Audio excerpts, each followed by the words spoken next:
Кукла зависи до куклата. Со сантари, што са тие потешките, помачни са 4 дена мораш. Сега јас млади може би поскоро ќе ја направат, ама да не веруваш. А тешки са 4 дена обавезно. Се треба. Тантела треба, чиниња треба, кајање треба, дипла, пари треба да допуиш, многу работи треба. Многу, 4 дена една кукла право. Верувајте ми. А тие што се невестинските, малку се полесни. И тие имат многу нареди. И тие имат многу работи, ама не се като антариите, не се баш толку тешки. Бога ме ја надарил уште од малечка. Да ти кажам искрено. Сестра ми, најголемата сестра ми беше Шнајдарка. Имаше крпчиња, јас бех најмала сестра. Ние беме 5 сестри. Од них нешто комбинирах, ќе го направам телото се што треба. Ќе си го исушим, а машина има, на машината не седнувах јас да не ја скашам мигалта на дода, на сестра ми.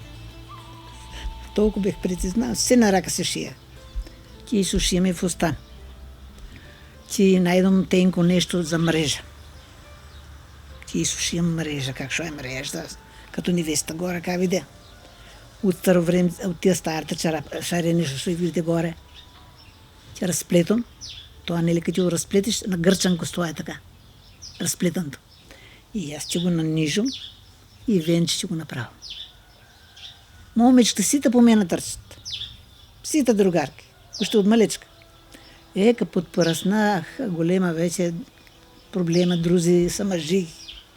На Ѓурѓево, на Разбојо, тој се правеше се од рак. Немше купано. Ако навезеш, јас Разбојо беше се прерак. Ѓурѓево исто така. Дали перници ќе везам, дали риза ќе везам. Јас чевре, не знаеш што е чевре. Да ми се вида да го навезам, да го направам. Треба на газ да си паднеш на мене. Само не ми се вида, немам очи да гледам, не можам да направам тако нешто. А ме желна душа да направам, уште тако нешто не направих. Оти јас зашто не направих, ќе направах. Нашата генерација, тие нешто се изладија, тие работи не се праваа веќе.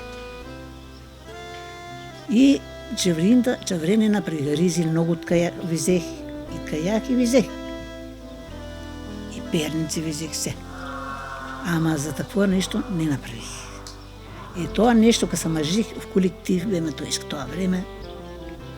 После се мажих в куќа трбало, не знам, фамилија ќе створиш, знаеш как е. И оставих тие работи. После ми такна едно време, а таа големата кукла што е горе. Имах парчиња од моето, од домоште.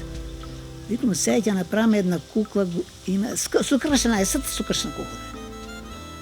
И јас комбинирах, направих, измутах, изпустих и направих невеста. Таа кукла има 25 и кусур години. Точно не знам. А повечко има, помалца не. И после тоа на снаата и направих Скопска, Иерусалија направих. И за мене си направих. После на другата снака са жена и другиот син. И на неја направих. Таа сна има се и таа сна се има. И Скопска, и невести. Секакви имат. И на них и на мене. Сега за продавање од делото, мојот дедото лежат 11 години боли. Јас ќе правам што ќе правам и ќе седнам чиниња, ќе правам тантели, ќе плетам, ќе шијам. Се тоа ми беше работа и вие кукли направих за тоа време. И до сега гордо се правих, ама сега веќе очите нема слушат. Македонско девојче